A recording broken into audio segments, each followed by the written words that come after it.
इसको समझाने के लिए आई टेक दिस पिक्चर। अब देखिए ये दो पुलिस कांस्टेबल है, इनका काम है कोई भी गाड़ी आएगी तो चेक करके भेजना आगे, और वो 1 मिनट में एक गाड़ी चेक करने की इनकी स्पीड है। दो लोग मिलके एक मिनट में एक ही गाड़ी चेक कर पाते हैं। और कोई भी, क्योंकि इनको बताया गया कि यहाँ पे चोर पास कर जाएगा, स्मगलर जाने वाला है, स्मगलर का पहचान भी बता दिया, लेकिन बता दिया स्मगलर जाना नहीं चाहिए, तो हर गाड़ी की चेक कर रहे हैं कि भाई इसमें स्मगलर तो नहीं बैठा, इसमें स्मगलर, वो फोटो मिला रहे हैं ये। अब वो स्मगलर को पास करना है, उसने एक आइडिया निकाला, उसने भांप लिया कि ये आदमी, ये पुलिस वाले जो है 1 मिनट में एक ही गाड़ी चेक करने की इनकी स्पीड है। स्मगलर ने क्या किया, हर 1 मिनट में 2-2 गाड़ियां भेजना शुरू कर दिया उसने, अपने ही लोग होंगे।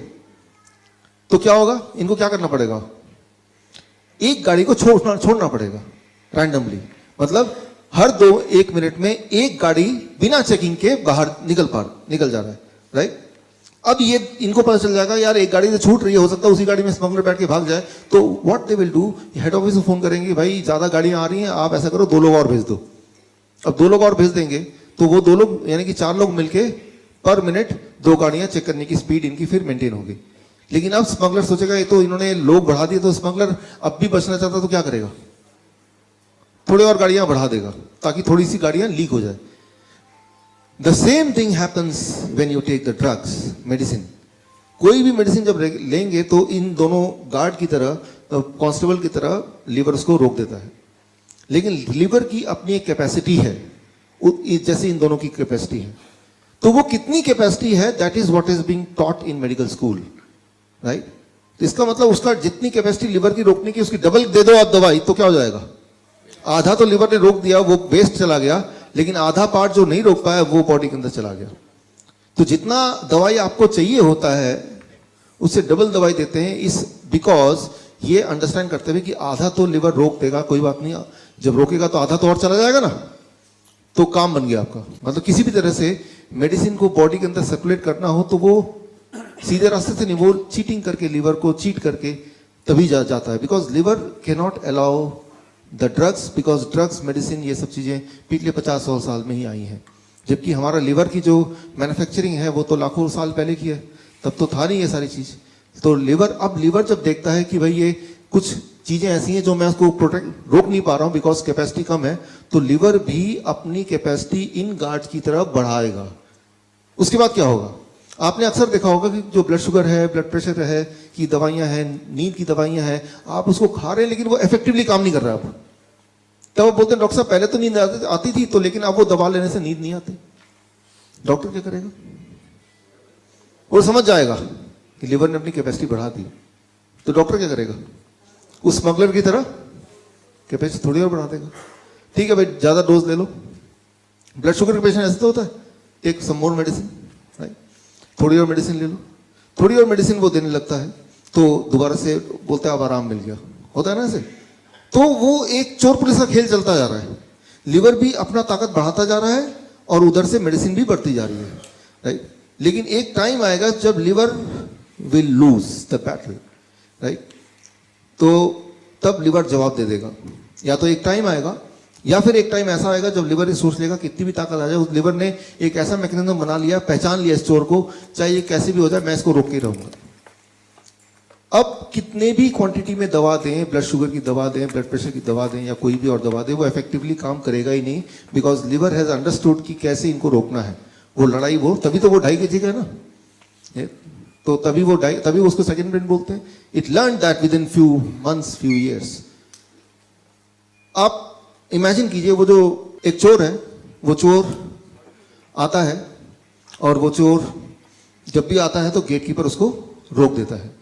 तो चोर क्या करेगा कि मुझे चुराना तो है ही, तो एक तरीका उसके पास है कि भाई सामने के रास्ते से ना आके खिड़की से आएगा, वेंटिलेटर से आएगा, चोर रास्ता। अब देखते इंसुलिन का इंजेक्शन लगता है, इंसुलिन खा क्यों नहीं लेते, ग्लास में पी क्यों नहीं लेते, why it is in injection form, क्योंकि अगर मुंह से लेंगे तो कौन आएगा, गेटकीपर आएगा, वो रोक देगा उसको। तो ग्लास अगर भर के पिएंगे तो थोड़ा सा बॉडी में जाएगा, that will be too expensive. तो वो जब भी इंजेक्शन, तो बहुत खतरनाक है किसी चीज का। इंजेक्शन का मतलब ये है कि वो डॉक्टर ये नहीं चाहते कि भाई ये लिवर को फेस भी करे, तो वो चोर रास्ते से दवाई को भेज दो। और लिवर ने उसको रोकने की कोशिश नहीं की, बिकॉज लिवर को पता ही नहीं कि वो कहीं और से आ रहा है। अब वो बॉडी में क्या एक्शन करेगा, कितना उसका साइड इफेक्ट होगा, क्या एडवर्स रिएक्शन होगा, right, adverse drug reaction ADR, right. So वो फिर भगवान ही जानता, वो तो वक्त ही बताएगा, right. So that is the mechanism why sometime injection is given and when the drugs are not working, right. So यहां पे मैं ये बोलना चाह रहा हूं कि there is inner mechanism in the body which helps us, which protects us, right. लेकिन हम उसको बाईपास करने के लिए मेडिसिन की ज्यादा डोज देते हैं, तो कुछ मेडिसिन लिवर रोक पाता है श्योरली, और बाकी मेडिसिन फिर बॉडी में फ्लो करता है, ब्लड में फ्लो करता है। ब्लड में फ्लो होकर कुछ भी बॉडी के किसी भी ऑर्गन में मेडिसिन को जाना तो it will go through blood circulation. एक इंपॉर्टेंट बात मैं आपको यहां बता दूं, कोई भी मेडिसिन, कोई भी दुनिया का केमिकल, मेडिसिन भी छोड़िए, कोई भी दुनिया का केमिकल जब ब्लड में फ्लो करता है, when it flows in the blood, तो ये देखिए, this called inner layer, this called inner layer, it's called endothelium. Blood vessel का जो इनर लेयर है इसे बोलते हैं एंडोथेलियम लेयर। एंडोथेलियम लेयर क्या होता है, वो खुरदुरा होने लगता है, खुरदुरा, यू अंडरस्टैंड, वो इन्फ्लेम होने लगता है, इन्फ्लेमेशन, घाव होने लगता है। अब जब घाव होता है तो क्या होता है, वो चिपचिपा हो जाएगा। अच्छा, जब चिपचिपा हो जाएगा तो क्या होगा, अब इसी ब्लड में कोलेस्ट्रॉल फ्लो कर रहा है, फैट फ्लो कर रहा है, प्रोटीन फ्लो कर रहा है, ब्रेकडाउन होने के बाद इसमें न्यूट्रिशन फ्लो कर रहा है, मिनरल फ्लो कर रहा है, तो वो क्या होगा, वो चिपचिपा है तो क्या होगा, वो सारे चिपकने लगेंगे। अच्छा, चिपकने से क्या होगा, what will it will convert into what, it will become blockage. अब वो ब्लॉकेज को ले लें और उसको माइक्रोस्कोप के अंदर डालेंगे, देखेंगे इसमें तो कोलेस्ट्रॉल है, तो बोलेंगे देखो cholesterol causes blockage. But do you really think cholesterol causes blockage? जरा सोचिए, घर में आप देखेंगे बाथरूम में पानी लीक कर रहा है, तो पानी लीक कर रहा है, आपने किसी को बुलाया, पानी लीक कर रहा है, बोलेगा ऊपर का पानी का सप्लाई बंद कर दो, क्योंकि पानी पानी है तो, राइट। सो पानी लीक कर रहा है तो पानी की गलती नहीं है, कहीं पे लीक होगा तो उसको ठीक करो, राइट। सिमिलरली अगर ब्लॉकेज है तो वो कोलेस्ट्रॉल दिखेगा, उसमें कैल्शियम दिखेगा, उसमें और बहुत सारे फैट दिखेंगे। दैट डज नॉट मीन कि उनकी वजह से है, उसका मतलब सिर्फ इतना है कि वो इन्फ्लेमेशन को, घाव को दूर करना है, ना कि कोलेस्ट्रॉल इटसेल्फ को कम करना है। देखिए, अगर मैं छोटी सी बात बोलूं, कोलेस्ट्रॉल, व्हाट इज कोलेस्ट्रॉल? एक अंडा लीजिए, अच्छा अंडे को एक पर्टिकुलर सर्कमस्टेंस में रखते हैं, कुछ दिनों तक उसको घुमाते हैं, एक पर्टिकुलर टेम्परेचर देते हैं, क्या होता है उसके अंदर से एक चिड़िया निकल आती है। अंडे के अंदर चिड़िया निकल गई, ऐसा क्या है उसके अंदर कि उसके अंदर एक लाइफ छुपा था, वो लाइफ में कन्वर्ट हो गया। अगर किसी लैब में देंगे तो लैब वाला बताएगा 68% of the energy inside that egg is cholesterol, and rest जो है वो बाकी सारी चीजें, जितनी सारी न्यूट्रिएंट और होते हैं। नो कोलेस्ट्रॉल नो लाइफ, बल्कि कोलेस्ट्रॉल को एक्स कैटेगरी ड्रग में डाला हुआ है। एक्स कैटेगरी मतलब जो लोग प्रेग्नेंट होना चाहते हैं वो ये ना ले, क्योंकि कोलेस्ट्रॉल कम करेंगे तो जीवन कम हो जाएगा। तो कोलेस्ट्रॉल एक बहुत अच्छी चीज है, इनफैक्ट उसके बिना जीवन शुरू नहीं हो सकती थी। हमारे बाल बढ़ते हैं, हमारे नाखून बढ़ते हैं, हमारे ब्लड चेंज होते हैं, हर 3-4 महीने में नए ब्लड आते हैं, स्किन चेंज होता है, उसकी सबकी आउटर लेयर किस चीज का बना हुआ है, कोलेस्ट्रॉल। तो उसको कम करने की जरूरत नहीं है, वो तो ज्यादा ही होना चाहिए। लेकिन यहाँ पे हम यहाँ पे ये दिखाएंगे, देखो इसके अंदर कोलेस्ट्रॉल है, इसको हटाओ। कोलेस्ट्रॉल कितना भी हटा लें, वो जब तक चिपचिपाहट रहेगी तब तक ब्लॉकेज रहेगा, राइट। तो अब चिपचिपाहट ना रहे उसके लिए क्या करना पड़ेगा? अब देखिए, हमारे आसपास की सड़क है जो गाड़ियों के लिए बनी है, गाड़ी मतलब कार जिसमें टायर होते हैं, अगर वहां पे टैंक कोई चलाए तो, टैंक, जंग का टैंक, तो क्या होगा उस सड़क में? What will happen? रोड टूट जाएगा, क्योंकि वो जो रोड बना था, वो रोड बनाते वक्त इस बात को नहीं ध्यान दिया गया था कि इस पे टैंक भी चले, टैंक के लिए वो सुटेबल रोड नहीं है, राइट। तो अच्छा, उस रोड को टूटने से बचाने के लिए क्या करना पड़ेगा? सिर्फ एक ही तरीका है कि टैंक को वहां चलने ना दिया जाए। कोई बोले टैंक भी चलेगा रोड भी ना टूटे, वो हो नहीं सकता, बिकॉज रोड जब बना था तो वो उसमें उसकी जो मजबूती है वो टैंक के हिसाब से नहीं थी। तो सिर्फ एक ही चीज आप कर सकते हैं कि टैंक चलाए ना, और चलाएगा तो वो टैंक कोई चलाएगा तो रोड तो टूटेगा ही टूटेगा। सिमिलरली हमारा जो ब्लड वेसल है, जो इनर सेल इंडोथेलियम लेयर है, इसकी बनावट ऐसी है कि कोई भी केमिकल जब इसमें फ्लो करेगा, कोई भी केमिकल फॉर दैट मैटर, तो वो खुरदरा होगा, चिपचिपाहट हो जाएगी, और वो चिपचिपाहट होगी तो उसको ब्लॉकेज बोलते हैं। वही वाला ब्लॉकेज अगर किडनी में होगा तो इट्स कॉल्ड किडनी फेलियर, वही ब्लॉकेज हार्ट में होगा तो इट्स कॉल्ड हार्ट फेलियर, वही ब्लॉकेज ब्रेन में होगा तो इट में कॉज ब्रेन स्ट्रोक, वही ब्लॉकेज अगर पैनक्रियाज में होगा पैनक्रियाटिस। सो कई सारी चीजों में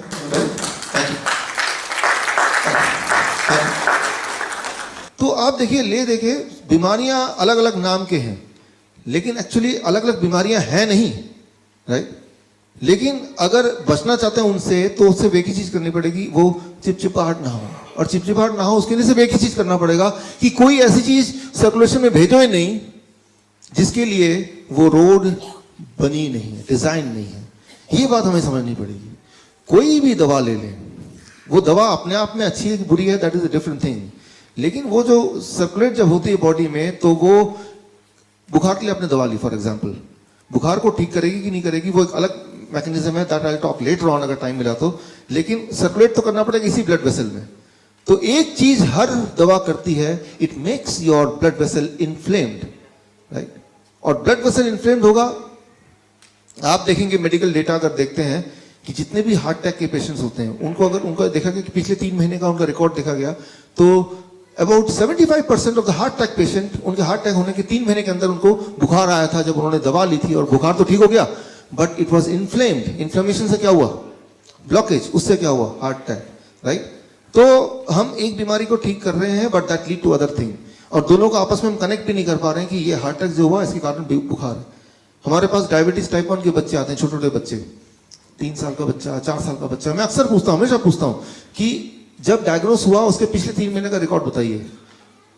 90% टाइम ये निकलता है कि 3 महीने का, जब मैं ध्यान से देखता हूं, सुनता हूं उनकी बात, कि बुखार हुआ था और उसके बाद बुखार से ठीक हो गया, फिर न जाने क्या हुआ, और देखा कि फिर शुगर चेक किया तो इतना बढ़ा हुआ आ रहा है, वेट बहुत लूज हो गया, बहुत सारे सिम्टम बताने लगे वो। तो एक बात याद रखिए कि खासतौर पर फीवर की बात कर रहा हूं अभी मैं, कि फीवर कोई बीमारी नहीं है, it is not a disease कि उसको ठीक करने की जरूरत है। उसमें सिर्फ इतना करना है हमें कि हमारे इनर इंस्टिंक्ट को समझना है, सुनना है। वो कैसे सुनना है? बिकॉज आइडिया तो ये ना कि फीवर अगर है तो बॉडी ने क्या किया, अलार्म स्विच ऑन कर दिया। बिकॉज हाई टेम्परेचर जब होता है, एट दैट टेम्परेचर हमारी इम्यूनिटी सबसे स्ट्रांग होती है, और हाई टेम्परेचर जब होता है तो किसी भी तरह का वायरस इनएक्टिव हो जाता है, उस वक्त काम नहीं कर सकता, मल्टीप्लाई नहीं हो सकता, it cannot multiply in high temperature. अब अगर टेम्परेचर लो कर दें तो क्या होगा? Virus will multiply. अब क्या होगा? The human will die. बोलेंगे ये तो डेंगू से मर गया, वो डेंगू से नहीं मरा, डेंगू किसी को नहीं मार सकती। लेकिन जब डेंगू आया वायरस, तो वो तो एक ही वायरस था, और जब बॉडी ने टेम्परेचर बढ़ाया उसको फाइट करने के लिए, आपने टेम्परेचर को घटा दिया, यानी कि आपने बॉडी के टूल्स को, वेपन्स को, राइट, आपने रोक दिया। अब उसको मल्टीप्लाई करने का मौका मिल गया। जब वायरस मल्टीप्लाई होता है तो मल्टीप्लाई होने के लिए वो बॉडी के सामान को ही यूज करता है, राइट। यूं मानिए कि आपके घर में कोई घुस गया और आप ही का बंदूक लेके आप ही पे तान दिया, क्योंकि आपने मौका दे दिया उसको, right. The same thing happens here. So the moment you think, अच्छा बीमार पड़े तो क्या करें? The moment you think I will take the medicine, prepare, be prepared कि उस मेडिसिन से आप एक नई बीमारी का जन्म देने वाले हैं, राइट। अब सवाल आता है,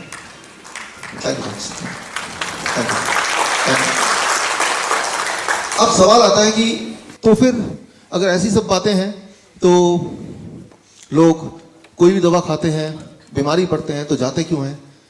अब देखिए एक इंपॉर्टेंट वर्ड है यहाँ पे, दैट इज कॉल्ड एक्सपेक्टेशन, उम्मीद। उम्मीद होती है कि उम्मीद है कि हम ठीक हो जाएंगे। ह्यूमन ब्रेन जो है वो लॉजिक पे नहीं चल रहा, ह्यूमन ब्रेन है वो उम्मीद पे चलता है। उम्मीद अपने आप में एक साइंस है, expectation is a science, I will get all right, right. आज से 100 साल पहले, 200 साल पहले लोग मंदिर जाते थे, पूजा करते थे, ठीक हो जाते थे। उम्मीद, it is called, medical science में उसको बोलते हैं प्लेसिबो, प्लेसिबो, प्लेसिबो, राइट। ये अपने आप में साइंस है।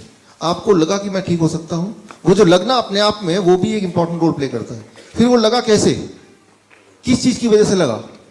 कोई ताबीज पहन लिया तब लगा, या फिर कोई दवा खा ली तब लगा, या किसी मंदिर में गए तब लगा, किसी ने मन्नत मांगी तब लगा। तो उसका भी एक कंट्रीब्यूशन होता है जो आपके हीलिंग में काम करता है। वो 100% काम नहीं करेगा, लेकिन उसका एक कंट्रीब्यूशन, एक पार्टली कंट्रीब्यूशन है, that plays an important role. Thailand में कई तरह की मेडिकल पद्धति है, यहां तो फिर एलोपैथी है, सिर्फ एलोपैथी इज 99% और बाकी सारा 1% इंडिया में। थाईलैंड में ऐसा नहीं है। वहाँ एक सिस्टम है एलोपैथिक सिस्टम, एक सिस्टम है allopathic plus Chinese dual system, तीसरा सिस्टम है सिर्फ चाइनीज सिस्टम, चौथा है ट्रेडिशनल। ट्रेडिशनल मतलब बाप ने अपने बेटे को बताया, बेटे ने अपने बेटे को बताया, कहीं लिखा पढ़ा नहीं है, एक जनरेशन चला आ रहा है। फिर एक सिस्टम है क्वैक। क्वैक मतलब आरएमपी टाइप, जो डॉक्टर नहीं है लेकिन कुछ भी दवा देके, जो जड़ी बूटी देके, कुछ भी देके उसको ठीक कर रहा है। डब्ल्यूएचओ ने स्टडी किया इन पांचों मेथड में से किससे लोग ज्यादा ठीक होते हैं, किसमें लोग ज्यादा सेटिस्फाइड हैं। और डब्ल्यूएचओ ने ये दिया, उनका जो मेडिकल उनका जो कंक्लूजन आया कि पांचों की पांचों पद्धतियां बिल्कुल अच्छी हैं, पांचों से ही लोग उतने ही ठीक हो रहे हैं, एक जैसे ही ठीक हो रहे हैं। तो अल्टीमेटली आप कहीं जाएं एक फेथ से जाते हैं। अगर आप मेरे पास आएंगे, there is a faith, body तब तक ठीक कर रही है, राइट, वो तो बॉडी कर ही रही है, और आपका फेथ मुझसे जुड़ा हुआ है, अल्टीमेटली आपको ठीक होना ही है। अब ठीक किसने किया? मैंने किया, right. So try to understand that is one faith. जहां भी आपका फेथ है वो फेथ काम करेगा। लेकिन फेथ अपनी जगह पे काम कर रहा है, लेकिन आप कुछ ऐसी चीजें खा रहे हैं जो बॉडी को हार्म कर रहा है, तो वो बीमारी तो ठीक हो गई, लेकिन एक नई बीमारी का जन्म भी साथ में हो गया। That's what we have to understand here, right. So यहां हम बात कर रहे थे एक्सपेक्टेशन की, प्लेसिबो की। मैं एक छोटा सा एग्जांपल दे रहा हूं to make you understand expectation क्या होता है, हमारा ब्रेन कैसे काम करता है। आज का टॉपिक है टॉकिंग फूड। आप कॉफी लेने गए, आप कॉफी वेंडिंग मशीन देखा आपने? पहले एक आवाज है, धुआं निकलता है, आर एबल टू रिलेट? होता ना ऐसे? वो जो ये देखा गया है कि ऐसे रेस्टोरेंट जहां पे कॉफी वेंडिंग मशीन बाहर लगी हुई है, जहां कस्टमर्स को देख पा रहा है, वो आवाज सुन पा रहा है, वो वाला कॉफी ज्यादा टेस्टी। लेकिन अगर वो मशीन अंदर कर दिया किचन में, सिर्फ सीधा कॉफी लेके आ गए, तो टेस्ट थोड़ा कम है आज का, राइट।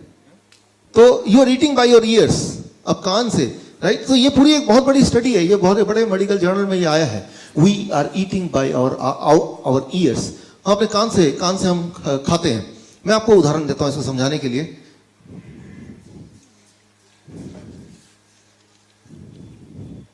पापड़ है मेरे पास, राइट, ये भी पापड़ है, सेम पापड़ है, ये थोड़ा लचीला है। कौन सा खाना चाहेंगे? कान से खा रहे हैं ऑलरेडी, दोनों की न्यूट्रिशन सेम है। जब इसको जीभ में लेंगे तो केमिकल जो रिएक्शंस होते हैं जिससे टेस्ट आता है वो बिल्कुल सेम है, वो अलग नहीं हुआ, चेंज नहीं हुआ।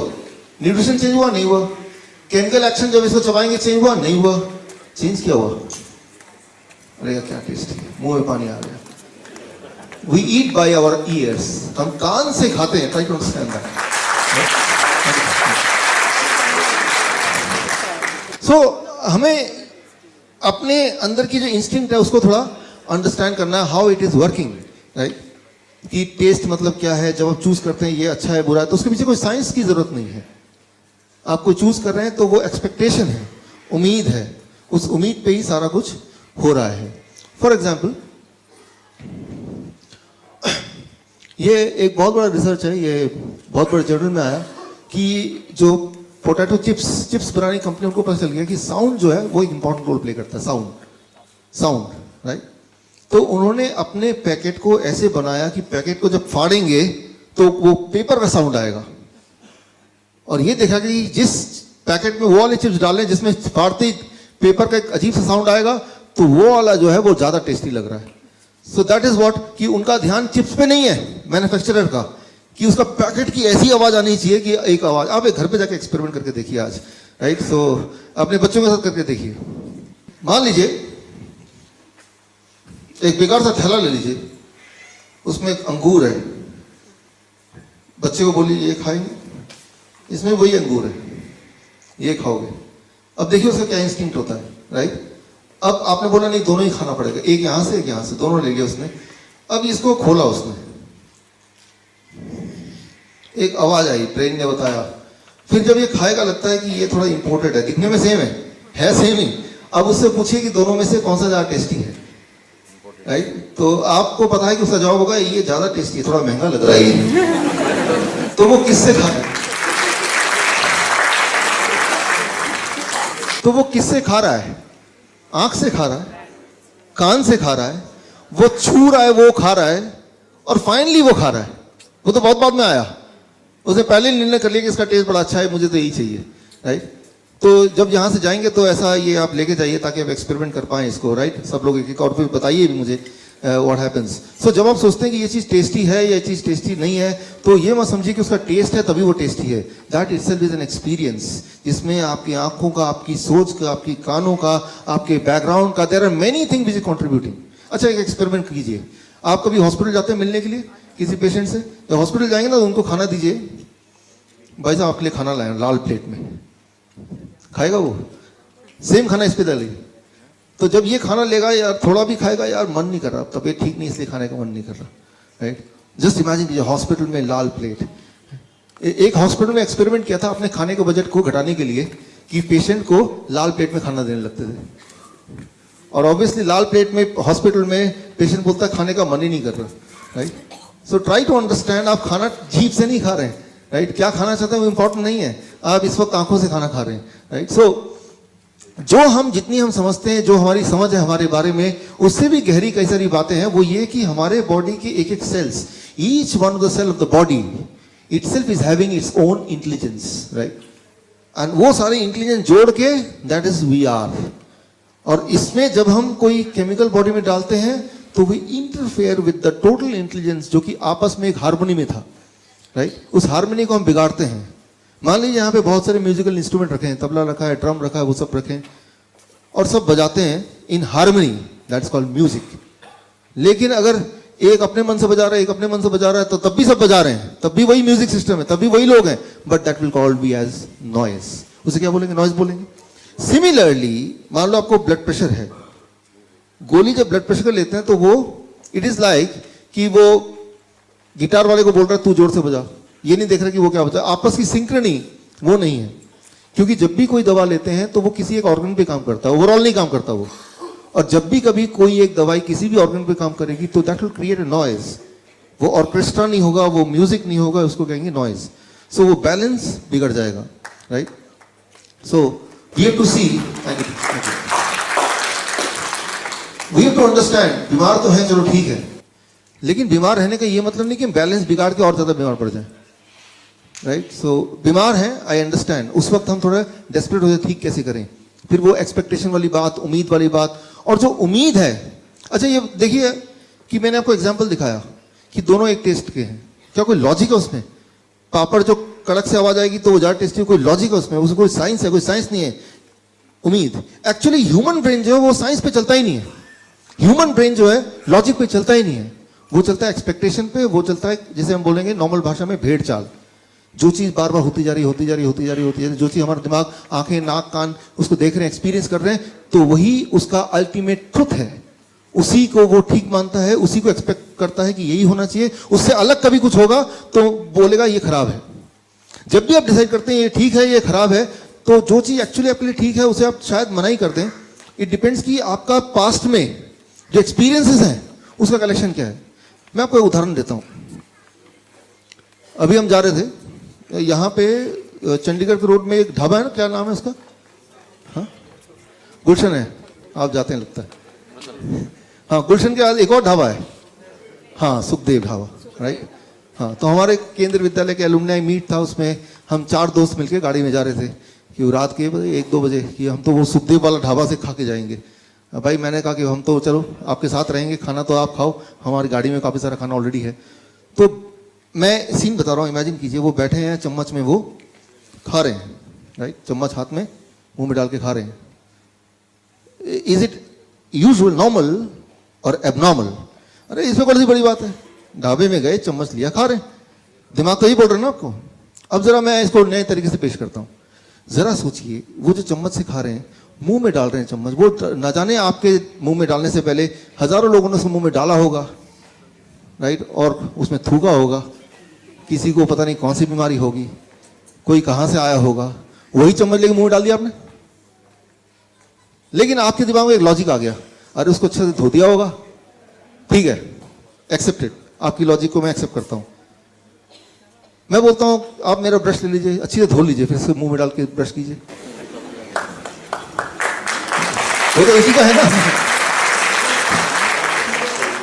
चम्मच मुंह में डाल के आराम से खा रहे हैं, जो हजारों लोगों ने, न जाने ट्रक वाला, पता नहीं कौन सा ड्राइवर जिसके सामने जाना पसंद नहीं करेंगे, कोई शराबी, कोई उसमें मुंह में डाल के खा रहा होगा, वही आपने लिया मुंह में डाल के, यार क्या स्वाद है।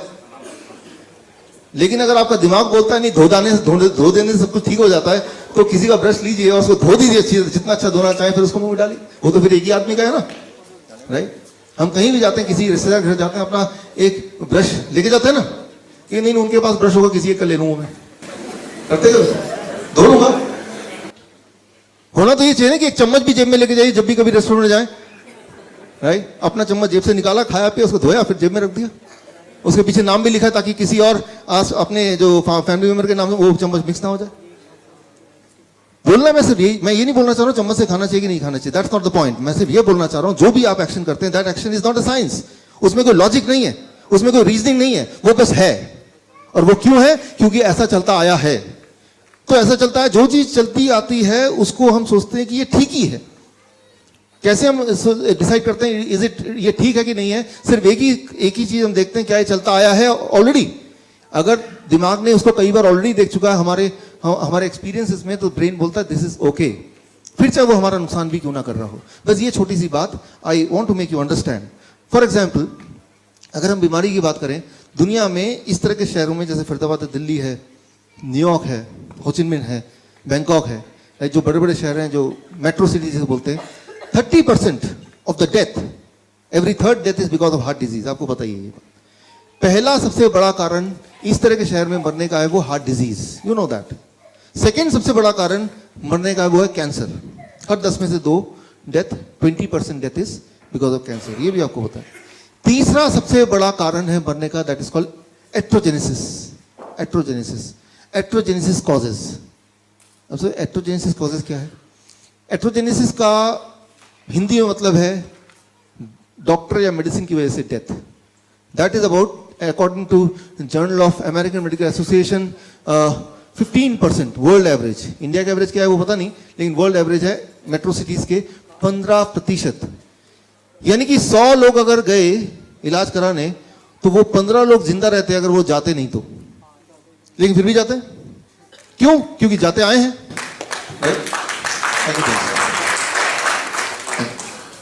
क्योंकि जाते आए हैं। ये तो आंकड़े दिखा रहे हैं, ये मेरे आंकड़े है नहीं, जर्नल ऑफ अमेरिकन मेडिकल। अच्छा, इसको और मैं रोबोस्ट करता हूं। सारी जो सिस्टम चलते हैं मेडिकल की दुनिया में, जो अच्छे महंगे सिस्टम, जो ज्यादा इफेक्टिव सिस्टम है, वो अमेरिका से आते हैं, एलोपैथिक सिस्टम। अमेरिका का हेल्थ आप देखें, अमेरिका दुनिया में सबसे ज्यादा खर्च करता है हेल्थ पे, अपने सिटीजन पे। That you all know, that highest amount of money any country spends on their citizen is America on health. लेकिन अमेरिका की सिटीजन्स की हेल्थ का इंडेक्स अगर हम देखें, अगर हम WHO के उसमें देखें, इट इज रॉक बॉटम। मतलब 70% of American at any point of time they are severely ill, severely obese, right. इसको और थोड़ा इलैबोरेट करता हूं मैं कि 1962 में यूएस में ओबेसिटी था 13%, डायबिटीज था 2.5%, हाइपरटेंशन था जितना भी था, लेकिन हाइपरटेंशन अब देखें 30% इंक्रीज हो गया, डायबिटीज 6.9% हो गया, ओबेसिटी 34% हो गया। अच्छा, एक इंपॉर्टेंट बात यह है कि अगर एडवांसमेंट हो रहा है, ज़्यादा हॉस्पिटल्स आ रहे हैं, टेक्नोलॉजी अच्छी हो रही है, तो बीमारियां क्यों बढ़ रही हैं? वो तो घटनी चाहिए ना, पीपल शुड बी हेल्दी। तो ये है लॉजिक। लॉजिक से मैंने समझाया, लेकिन अब अगर आप बीमार पड़ेंगे तो क्या करेंगे? ब्रेन लॉजिक को बाईपास कर देगा उसी वक्त। ब्रेन बोला छोड़ो लॉजिक, कोई मतलब नहीं है, आप देखो पहले क्या हो रहा था, and brain will follow that, right. So वो आपकी गलती नहीं है, हमारे बॉडी की बनावट, that is how the brain behaves, right. Brain behaves whenever some action, जब भी आपको कोई एक्शन लेना है, तो एक्शन लेते वक्त ब्रेन ये नहीं देखता कि लॉजिक क्या है, साइंस क्या है, किसमें हम ठीक हो सकते हैं, किसमें हमारी भलाई है। ब्रेन सिर्फ ये देखता है कि पहले क्या हो रहा है, पहले तो वो बताओ, पहले क्या करते थे आप ये बताओ, कल तक क्या करते थे। चांसेस ये हैं कि जो भी आप कल तक करते थे, जो भी आप देखते आए हैं, चांसेस ये हैं कि चाहे उससे नुकसान हो रहा हो या फायदा हो रहा हो, you will still do that, right. That is how our brain is programmed and that is what you have to understand. अच्छा, ऐसे में हम करें क्या? तो ये तो सारी सिचुएशन है, राइट। तो इस सिचुएशन को ध्यान रखते हुए what we have to do, so आज उस पर बात कर रहे हैं कि what we have to do. यहाँ से जब घर जाएं तो इस नॉलेज को अंडरस्टैंड करते हुए इसको हम प्रैक्टिकली अपने जीवन में, अपने प्रॉब्लम्स को सॉल्व करने के लिए how we can use it, right. So उस पर हम फोकस करेंगे। अभी तक मैंने समझाया कि चल क्या रहा है, हमारा दिमाग कैसे बना है, हमारी चॉइसेस कैसे बनी है, मेडिसिन कैसे काम करता है, लीवर क्या करता है। अब मैं बताने जा रहा हूँ कि हमें क्या करना है once you go back home. Once you go back home from today what you have to do. ये 4 अक्टूबर को ये बुक लॉन्च हुई वियतनाम में। ये है दुनिया की सबसे बड़ी study on nutrition and human health. Nutrition and human health के बीच का जो कनेक्शन है, उस कनेक्शन पे दुनिया की सबसे बड़ी study, that is called China study. हमारे एजुकेटर्स को पता है, डायबिटीज एजुकेटर हैं यहाँ पे कुछ? या थैंक यू। तो ये आपने हमारे कई सारे ट्रेनिंग प्रोग्राम में नाम सुना होगा, China study, the biggest ever study on human nutrition and the disease connection, right. तो और वो 2005 में बुक लॉन्च हुई चाइना स्टडी के नाम पे। Chinese health department, Oxford University of UK and Cornell University of US, इन तीनों ने मिलकर 20 साल तक स्टडी किया पूरे दुनिया की हेल्थ का और न्यूट्रिशन का जो संबंध है उसको समझने के लिए, और उसको एक नाम दिया चाइना स्टडी, और 2005 में बुक लॉन्च किया। और उसका वियतनामीज एडिशन 2017 में 4 अक्टूबर को लॉन्च हुआ, राइट। वो ये है। सो ये लॉन्च होने से कुछ महीने पहले चाइना स्टडी के पब्लिशर ने मुझे मौका दिया, मुझे कॉन्टैक्ट किया कि जब वियतनामीज भाषा में लॉन्च होगा तो इसमें जो फॉरवर्ड है वो आपको लिखना है। तो इसमें जो वियतनामीज भाषा में लॉन्च हुआ तो द फॉरवर्ड, राइट, आपको मेरा नाम नहीं दिखेगा दूर से, forward, I wrote the forward for the Vietnamese language. Thank you. और अभी हिंदी भाषा में शायद जुलाई अगस्त तक आ जाए, तो उसमें भी फॉरवर्ड मैंने लिख के दिया है चाइना स्टडी के पब्लिशर को, राइट। सो द बिगेस्ट, दुनिया की सबसे बड़ी स्टडी न्यूट्रिशन एंड डिजीज पे। तो मैं इस सब्जेक्ट पे पिछले 10 साल से ऑलरेडी काम कर रहा हूँ, राइट। ये इनके जो साइंटिस्ट है, टी. कोलिन कैम्पबेल, इनसे जुड़ा हुआ हूँ। सो यहाँ से मैं कुछ क्लू ले रहा हूँ कि यहाँ से घर जाके क्या करें, राइट। बहुत सारी चीज़ें जो हमारे एजुकेटर ऑलरेडी उनको पता ही है, लेकिन आज कुछ नई चीज़ें, इसको सिंप्लीफाई करने के लिए मैं आपको एग्जाम्पल दे रहा हूँ। इमेजिन कीजिए कि आज एक नया मेडिसिन, एक नई मेडिसिन का लॉन्चिंग होता है। ये गैदरिंग है, ये प्रेस कॉन्फ्रेंस है यहाँ पे, और आज अनाउंसमेंट होता है कि एक नया मेडिसिन आ गया। इमेजिन कीजिए थोड़ी देर के लिए, राइट।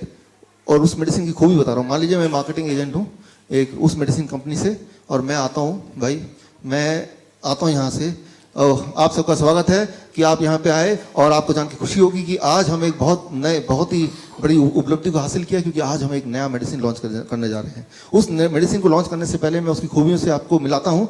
उसकी क्वालिटी है कि 95% तक के कैंसर के रोग वो ठीक कर सकता है। उसकी दूसरी क्वालिटी है कि वो प्रिवेंट कर सकता है हार्ट अटैक, ब्रेन स्ट्रोक को, और इवन हार्ट डिजीज को वो रिवर्स कर सकता है, यानी कि ठीक कर सकता है। अगर वो डायबिटीज को पूरी तरह ठीक कर सकता है। उस मेडिसिन का डब्बा आप यहाँ पे देख रहे हैं, उसका नाम है WFPB, शॉर्ट फॉर्म में वो मेडिसिन, राइट। अच्छा, तो आप पूछेंगे कोई साइड इफेक्ट तो नहीं है? इतनी सारी खूबियां हैं। हाँ, साइड इफेक्ट भी है, उसके बारे में बताता हूँ मैं आपको। यूं मानिए मैं आपको इन्फ्लुएंस कर रहा हूँ, मैं आपको बेचना चाहता हूँ मेडिसिन आपको, राइट। तो पहला साइड इफेक्ट है कि वो वेट अगर किसी का ज्यादा है तो कम हो जाएगा, कम है वेट किसी का ऑलरेडी बहुत पतला है तो वो मोटा होने लगेगा, पहला साइड इफेक्ट। दूसरा साइड इफेक्ट है कि अगर वो मेडिसिन खाते हुए किसी को माइग्रेन पहले से था, एक्ने था, इंटेस्टाइनल डिसऑर्डर था, जुकाम वगैरह लगता था, तो वो भी अपने आप ठीक हो जाएगा। उस मेडिसिन का एक और साइड इफेक्ट है कि एनर्जी लेवल पूरे दिन बहुत स्ट्रांग रहेगी। और एक और है कि अगर किसी को इरेक्टाइल डिस्फंक्शन की प्रॉब्लम थी तो इस मेडिसिन का साइड इफेक्ट है कि वो भी ठीक हो जाएगा। तो ये तो रहे साइड इफेक्ट, राइट।